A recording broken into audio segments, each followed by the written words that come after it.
22 अप्रैल 2025 को जम्मू कश्मीर के पहलगाम में हुए आतंकी हमले का जवाब देने के लिए 7 मई 2025 की रात ऑपरेशन सिंदूर शुरू किया।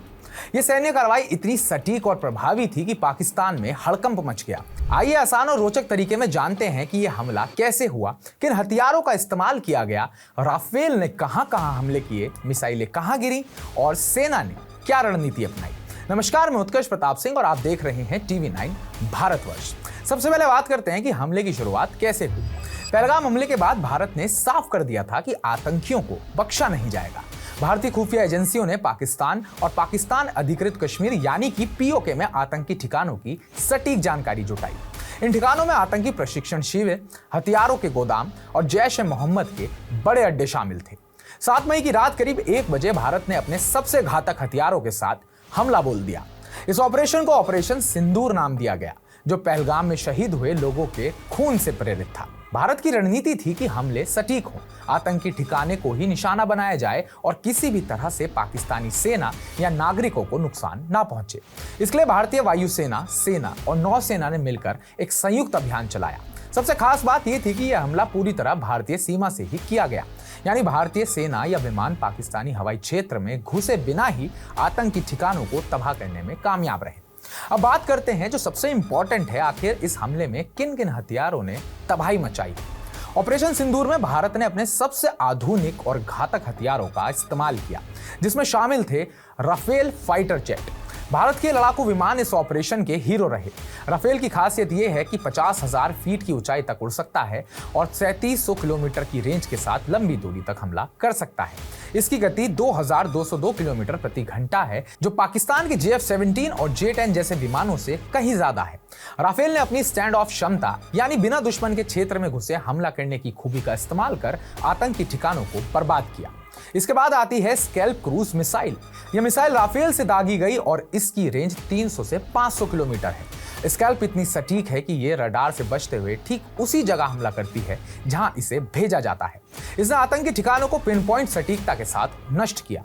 इसके बाद नंबर आता है हैमर GPS बॉम्ब का। जी हां, हैमर एक हवा से जमीन पर मार करने वाला स्मार्ट बॉम्ब है, जो GPS की मदद से बिल्कुल सही निशाने पर हमला करता है। इसकी खासियत यह है कि कम दृश्यता यानी कि खराब मौसम में भी इसका काम बिल्कुल बढ़िया होता है। ऑपरेशन सिंदूर में हैमर ने आतंकी शिविरों को तबाह करने में बड़ी भूमिका निभाई।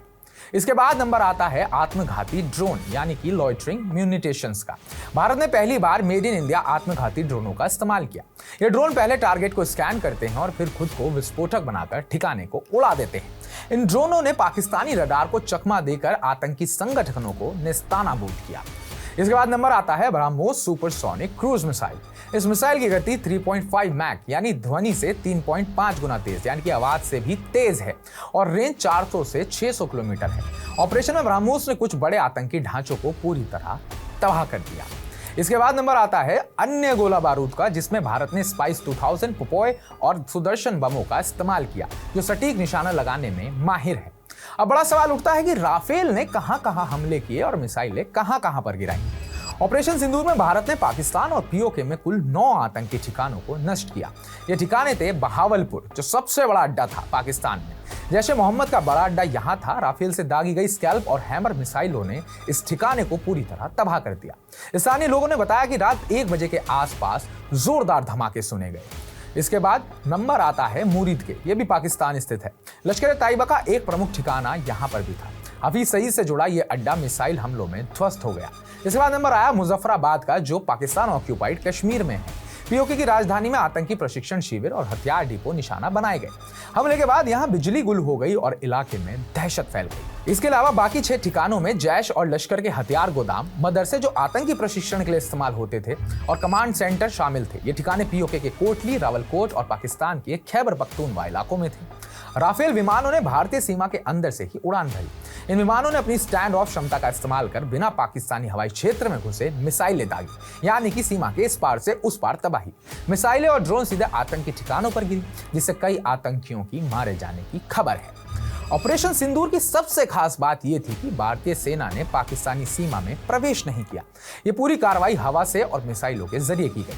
भारतीय सेना, वायुसेना और नौसेना ने मिलकर भारतीय सीमा के अंदर से ही हमले किए। इसका मतलब है ये रणनीति 2019 के बालाकोट हमले से प्रेरित थी, लेकिन इस बार ये और उन्नत और बड़े पैमाने में थी। भारतीय वायुसेना ने राफेल, सुखोई 30 और जगुआर जैसे विमानों को तैयार रखा था ताकि अगर पाकिस्तानी जवाबी कार्रवाई करें तो उन्हें मुंह तोड़ जवाब दिया जा सके। लेकिन पाकिस्तानी वायुसेना की कोशिश नाकाम रही, क्योंकि भारत के विमान और मिसाइलें इतनी तेज और सटीक थीं कि वे रडार से बच निकले। हमले के बाद पाकिस्तान में खलबली मच गई। पाकिस्तानी वायुसेना ने जवाबी कार्रवाई की कोशिश तो की, लेकिन भारत की त्वरित और सटीक रणनीति के सामने वे नाकाम रहे। भारत ने साफ किया कि यह हमला सिर्फ आतंकी ठिकानों पर था, न कि पाकिस्तानी सेना या नागरिकों पर।